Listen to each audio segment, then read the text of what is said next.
ધોરણ 9 વિષય હિન્દી કાવ્ય 7 સુરદાસ કે પદ, જેમના જે કવિ છે તેમનું નામ છે સુરદાસ।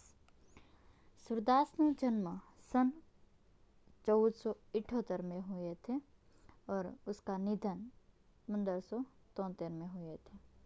महाकवि सूरदास जी का जन्म कुछ लोगों के मतानुसार दिल्ली के पास सीही नामक गांव में हुआ था।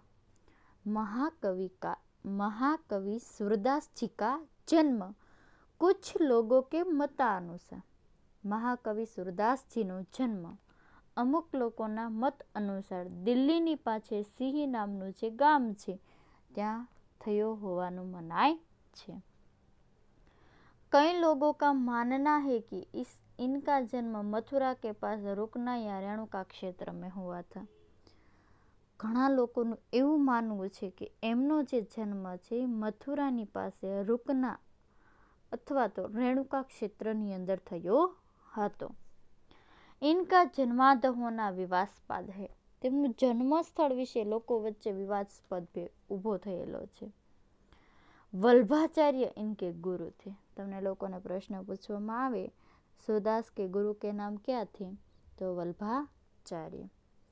इनकी प्रेरणा से वे श्रीनाथ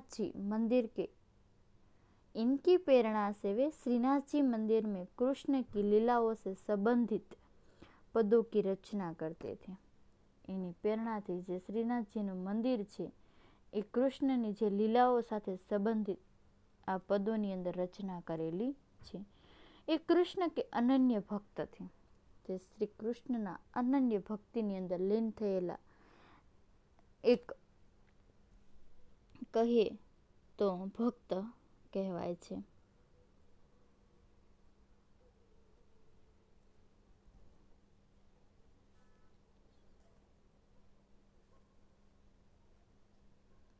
वात्सल्य एवं श्रृंगार रस से वर्णन में वे अद्वितीय हैं। વાત્સલ્યની અંદર તેનો જે શૃંગાર છે તેનું વર્ણન છે અદ્વિતીય છે, એનું વર્ણન કરી શકાય તેવું છે। प्रस्तुत पद में श्री कृष्ण की अनन्य भक्ति। આ બે પદોની અંદર શ્રી કૃષ્ણ પહેલા પદની અંદર તેની વિનય, ભક્તિ, ભાવના, પ્રેમ, પૂજા, અર્ચના આ વિશે વર્ણન કરેલું છે। તો પ્રસ્તુત પદ सूरदासની અનન્ય ભક્તિ, વિનય, ભાવના, પ્રેમ, યાચના, આરાધના એનો પરિચય આપ્યો છે। मन परिचय मिलता है।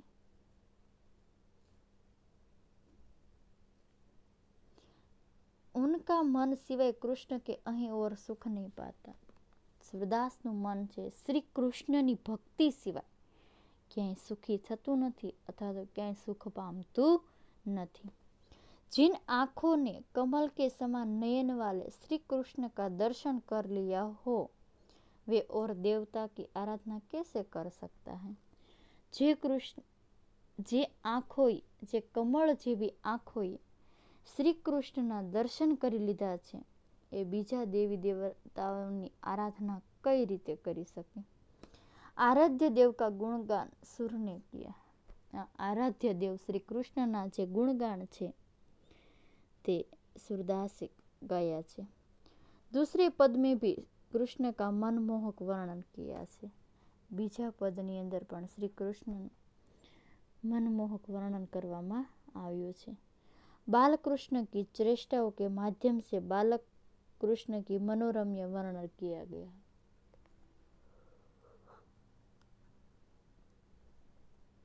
बीजा पदनी अंदर जे श्री कृष्णना मनमोहक वर्णननी साथे साथे बालक की चेष्टाओं બાળપણની અંદર જે શ્રી કૃષ્ણની જે બાળ લીલાઓ છે, બાળ ચેષ્ટાઓ છે એના માધ્યમ દ્વારા શ્રી કૃષ્ણનું મનોરમ્ય વર્ણન કરવામાં આવ્યું છે।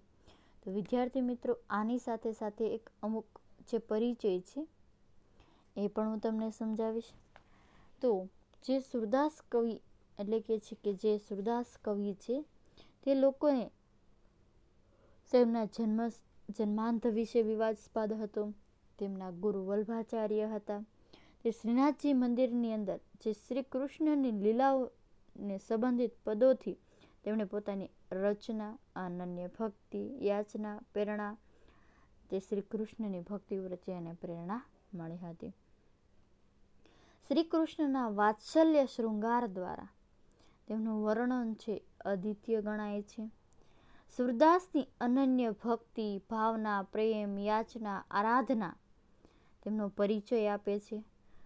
જે શ્રી કૃષ્ણની ભક્તિ કરે છે તેમનું મન છે ક્યાંય સુખ પામતું નથી. जिन आंखों ने कमल के समान नयन वाले श्री कृष्ण का दर्शन कर लिया हो वे और देव की आराधना कैसे कर सकते हैं. आराध्य देव का गुणगान सूर ने किया है. आराध्य देवનું જે ગુણગાન છે એ સૂરે ગાયા હતા.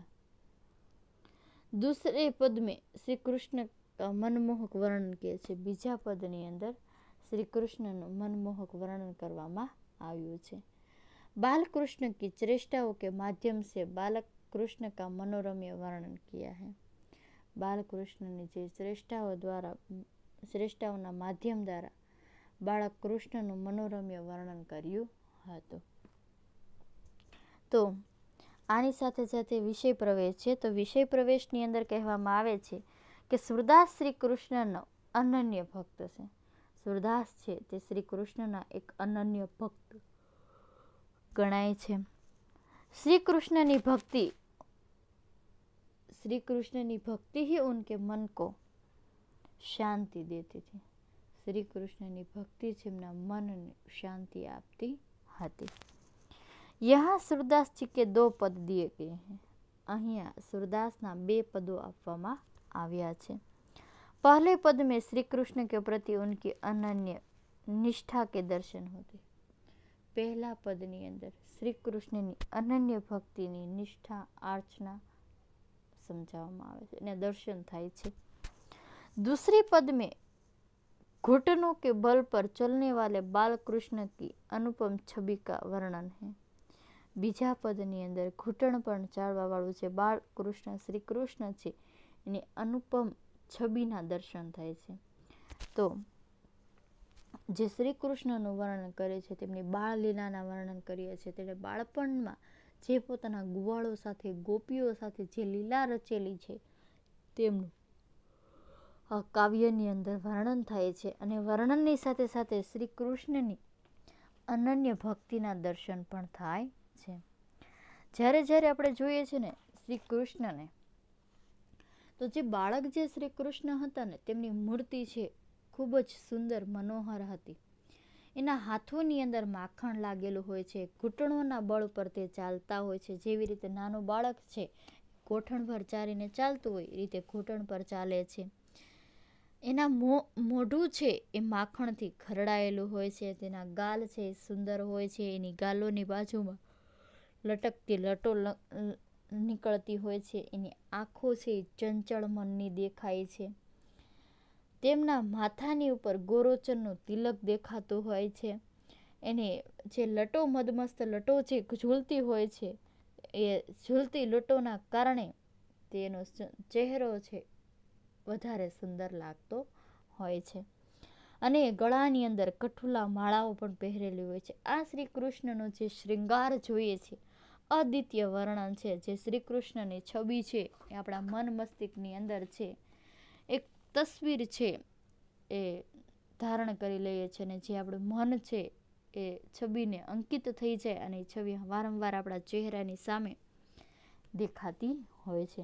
તો વિદ્યાર્થી મિત્રો, સૂરદાસ કે પદની અંદર જે સૂરદાસ મહાકવિ મહાકવિ સૂરદાસજીનો જે પરિચય છે, તો પરિચયની સાથે સાથે તમારે છે એને જે શબ્દાર્થ આપવામાં આવશે એ શબ્દાર્થ તમારે પાકી નોટની અંદર લખવાના છે. અને શબ્દાર્થના મિનિંગની સાથે સાથે તમે જોશો તો આ પાઠની અંદર તમને લોકોને શબ્દાર્થનો એક એક શબ્દ કાવ્યની અંદર સમજાવવામાં આવશે. જો તમે શબ્દાર્થ લખેલા હશે, વાંચેલા હશે તો તમને કાવ્ય સમજવામાં વધારે સરળતા પડશે. તો એની સાથે સાથે કવિતાનો સાર છે હું પહેલાં ટૂંકમાં સમજાવીશ, પછી ડીપમાં સમજાવીશ.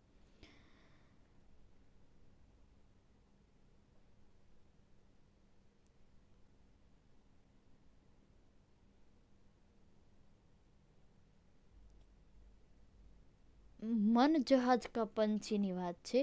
તો ચારે બાજુ પાણી હોય અને પાણીથી ઘેરાયેલું જે જહાજ હોય છે, જહાજની અંદર પણ બેઠેલું જે પંખી છે એ ગમે ત્યાં જાય પણ અંતમાં એ તે જહાજ પર જ પાછું આવે છે. એવી જ રીતે શ્રી કૃષ્ણનો આશ્રય છોડીને જે કવિ જાય છે તે અન્યત્ર ક્યાંય પણ ધ્યાન દેવી દેવતાનું ધરી શકતા નથી અને છેવટે શ્રી કૃષ્ણના ચરણોની અંદર પાછા ફરે છે. श्री कृष्ण के श्रेष्ठ कोई नहीं, सूरदास के लिए सभी देवताओं में श्री कृष्ण ही सर्वोत्तम है. सूरदास માટે જે બધા જ દેવી દેવતાઓની સરખામણીની અંદર શ્રી કૃષ્ણ છે તેમના માટે સર્વોત્તમ ગણાય છે. ગંગાજળની સમાન તેમને નિર્મલ પવિત્ર ગણવામાં આવે છે. કમળ રસની સમાન એને પવિત્ર ગણવામાં આવે છે, કોમળ ગણવામાં આવે છે. સૂરદાસનું જે મનરૂપી ભમરા છે, જેવી રીતે ભમરા છે એ કમળના ફૂલને રસ છોડીને જતું નથી, એવી રીતે જે શ્રી કૃષ્ણ છે તે શ્રી સૂરદાસ છે શ્રી કૃષ્ણની ભક્તિ છોડવા માંગતા નથી. બાલકૃષ્ણની શોભા દ્વારા એનું વર્ણન જોઈએ. आंगन में मक्खन का पात्र लिए घुटनों के बल पर चलते श्री कृष्ण की छवि देखते ही बनती. આંગણાની અંદર ફળિયાની અંદર જે ઘૂંટણો પર ચાલેલા જે શ્રી કૃષ્ણ છે તેમના હાથોની અંદર માખણ છે, આ છબી જોઈએ તો એ આપણા ચહેરાની અંદર મન મસ્તિષ્કની અંદર અંકિત થાય છે. उनके कोमल गाल, चंचल आंखों, गोरोचन का तिलक, सुशोभित उसका मस्तक, कंठ में झूलती कठुला माला, अन्यत्र आकर्षण श्री कृष्ण के बाल रूप की छवि अन्यत्र दुर्बल છે. તો કહેવામાં આવે છે ગળામાં માળા પહેરેલી છે, આંખો ચંચળ છે, કપાળ પર ગોરોચનનું તિલક છે, કાનોની બંને બાજુ લટકતી ઝૂલો લટો છે. તો આજે શ્રી કૃષ્ણની જે છવી છે તે અંકિત થતી હોય છે. વિદ્યાર્થી મિત્રો, આની સાથે બીજો એક વિડીયો છે, એમાં શબ્દાર્થ આપેલા છે, તમારે પાકી નોટની અંદર લખવાના છે. ધન્યવાદ.